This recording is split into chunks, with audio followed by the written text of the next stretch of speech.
The smell of old smoke and wet wool hit you first, then a metallic tang that put your teeth on edge, then the sight that stopped the column cold, a field of upright poles arranged like a forest under a gray sky. Summer of an uncertain year. You are a soldier in the ranks of a campaigning army approaching a capital you thought you knew, and what you find is not a landscape of churches and market stalls, but a message constructed in wood and silence. The story you think you know about impalement is only the headline. The truth we will follow is larger and more methodical and worse. What turns a man into an architect of terror? What breaks a human being until he decides that horror itself is a tool? You will see the arc from formative captivity to cold calculation, from private wound to public spectacle, and you will have to answer whether some tactics are monstrous or merely efficient. The symbol that will return again and again is a pole standing taller than the rest, with a cloth pinned to it like a flag or a scalp like a warning. If you want to understand why this worked, stay with the full account you are about to hear. Wallachia sat at the edge of competing ambitions, a place of salt roads and small principalities squeezed between a sultanate of cannons and inland nobles who guarded privilege with knives. The political map was a lattice of claims and marriages and threats. Vlad the Third was a minor prince in a place where being minor did not mean being safe. He was heir to a house that owed its position to a wily father and precarious loyalties. He inherited not only a throne, but the expectation that power had to be reasserted by spectacle as much as by force. The Ottomans pressed at the border. The Sultan consolidated artillery and central administration, and Western courts wrote dispatches that mixed pity and calculation. Early reports from foreign envoys already mention odd punishments and public rituals, and whisper that these were not random acts of cruelty, but messages carved into the landscape of fear. To understand the campaign against the Sultan, we must see the politics and the theater, the way an army reads a map and reads an enemy at the same time. Childhood. Taken as a hostage at a young age, he grew in courts that were both schoolrooms and prisons. He learned languages by listening at table. He learned submissive posture as a lesson. And he learned that survival sometimes meant becoming fluent in the tactics of your captors.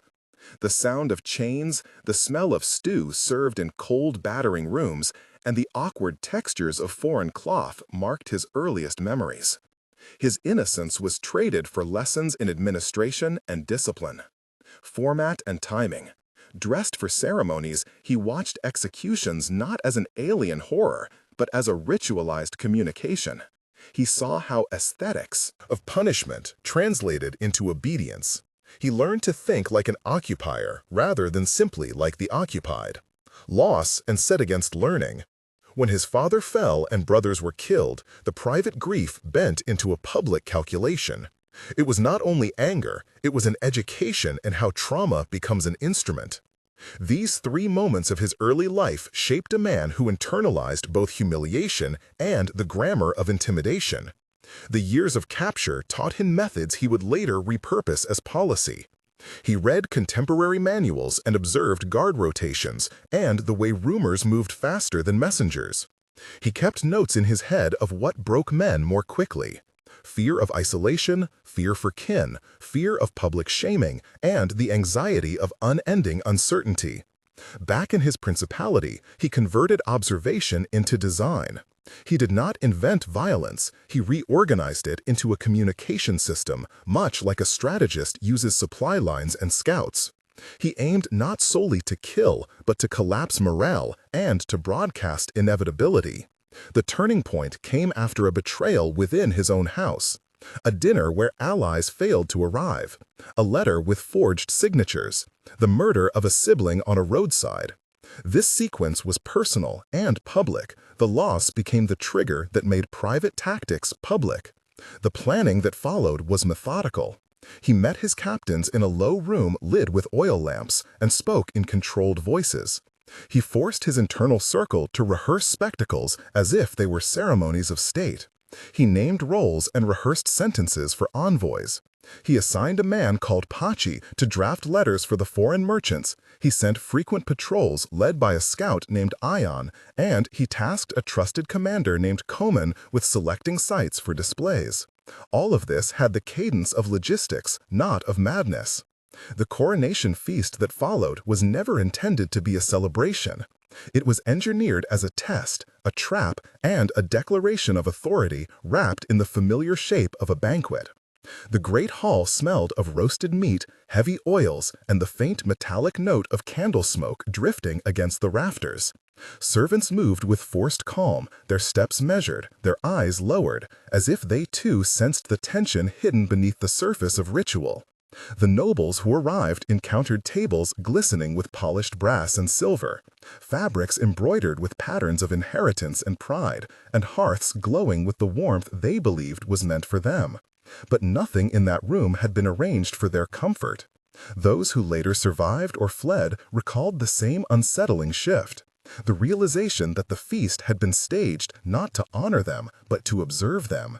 The positioning of guards at the corners of the hall, the weight of armor arranged in quiet semicircles, the subtle division of seats according to rival houses, the way a servant would freeze momentarily whenever a noble raised his cup. It all formed a silent calculus. It was a court transformed into an anatomical theater, with power as the specimen under examination. Many of the nobles entered with the confidence of men accustomed to influence. They believed themselves peers of the ruler, necessary counterweights in a political system built on old privileges and delicate loyalties. But Vlad read their lineage differently. To him, they were representatives of a past that had betrayed his father, contributed to his captivity, and aligned themselves too easily with foreign gold. Their presence at the feast was less an invitation and more a summoning, a demand for accountability disguised as hospitality. Accounts reconstructed from letters, chronicles, and later testimonies describe a sequence of gestures that carried the weight of judgment. A cup being placed a moment too gently, a guard shifting to block the exit without a word, a servant pausing behind a noble, her tray tilting almost imperceptibly as if bracing for what the next moments might require. Each sensory detail contributed to a tightening loop of inevitability. When Vlad rose at the head of the table, the hall cooled despite the torches. The nobles expected a speech of gratitude, perhaps a declaration of lineage or victory or future plans. What they received instead was something closer to a verdict. No notes were needed, no proclamations were read. The weight of their actions, alliances, and deceptions was laid out not through spoken accusation, but through ceremony itself. A coronation feast that did not elevate them, it exposed them. Some tried to assert seniority through posture alone, straightening their shoulders, adjusting their robes, or placing a hand over a family crest, as if centuries of tradition could shield them. But the structure of the room had already changed. The feast had shifted into a tribunal. The long tables, once symbols of fellowship, became barriers. The embroidered sleeves they wore began to feel like restraints.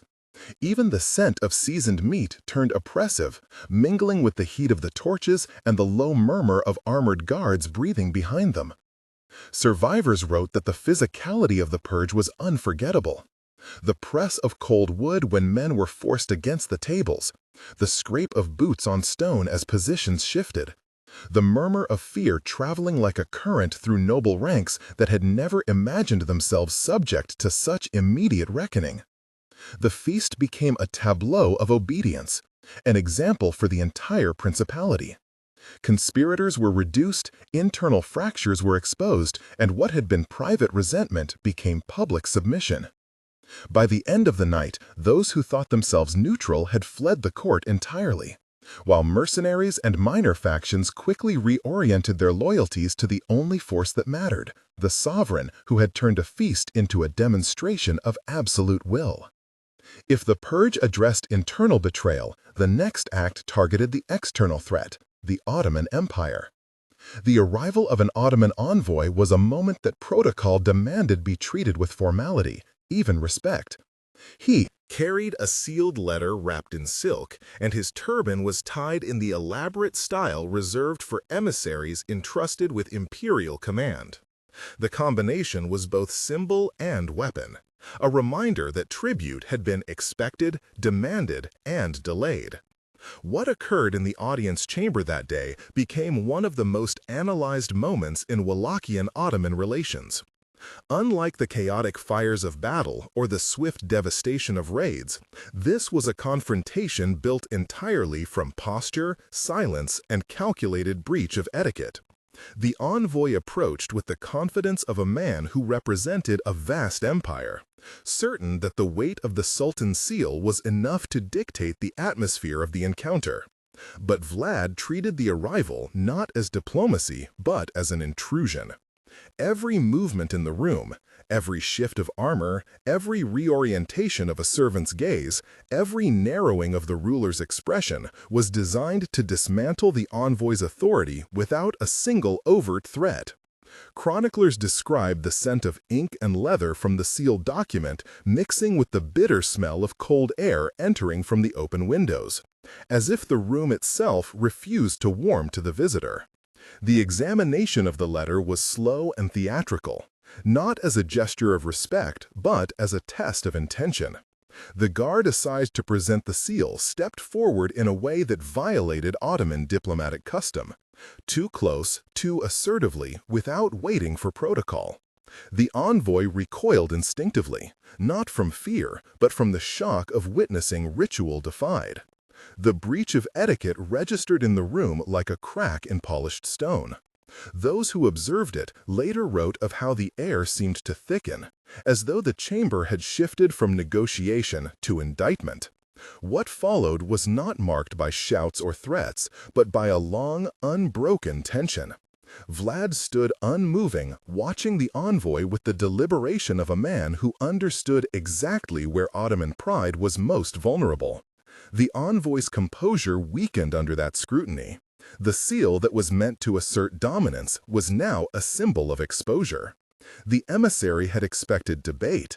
He found instead a silent disassembly of his authority. Then came the act that transformed the encounter from an uncomfortable negotiation into a historical warning. The punishment inflicted upon the envoy, sworn to carry the seal and message untouched, violated the sacred boundaries of diplomatic immunity. It targeted honor, not flesh. Chroniclers describe how the envoy left the chamber not as a representative of empire, but as a spectacle arranged for deliberate circulation. His humiliation was meant to travel with him, to be retold, to be dissected, to spread through Ottoman ranks like a rumor with the force of a weapon. It was propaganda rendered physically visible, crafted from an intimate understanding of Ottoman sensibilities. No words spoken in that chamber could have achieved what the final tableau did. The reduction of an imperial message into an object of ridicule, and the assertion of Wallachian sovereignty through a form of psychological warfare that outstripped any diplomatic response. Those who later analyzed the event agreed on a single point. This was not an act of madness, but an instrument calibrated to fracture morale and destabilize assumptions. It transformed diplomacy into spectacle and made the Sultan's command seem suddenly fragile. It also ensured retaliation. But Vlad operated on a calculus in which provoking an empire was preferable to being consumed by it. The technical description of impalement and adjacent punishments is a difficult subject in any telling, because sensation and ethics press against each other. The technique was minimalistic in material terms. A pole driven into soft earth or through an existing stump. A body arranged to be seen and left as a message. What made the method effective was not gore, but endurance. The engineering aspect involved levers, ramps, teams of men, timing of display, and the placement of these monuments along routes used by merchants and soldiers alike. The purpose was to convert private vengeance into a public instrument of deterrence. It was accompanied by secondary measures, isolation of captives, forced marches through visible markets, the public humiliation of clothes, shaved hair, or forced acts of submission, and the calculated use of hostages in exchange lists. These were psychological implements aimed at breaking group cohesion and producing desertion. The modern analysis calls this a strategy of terror. It treated fear as a resource to be distributed across populations. The psychology was clear. Make the cost of resistance visible, and make the cost of flight uncertain. 3 moments of maximum tension defined the campaign, and they were rehearsed like tragedies. The first moment came when the enemy army rounded a ridge and found the field that looked like a forest. The sensory shock was immediate.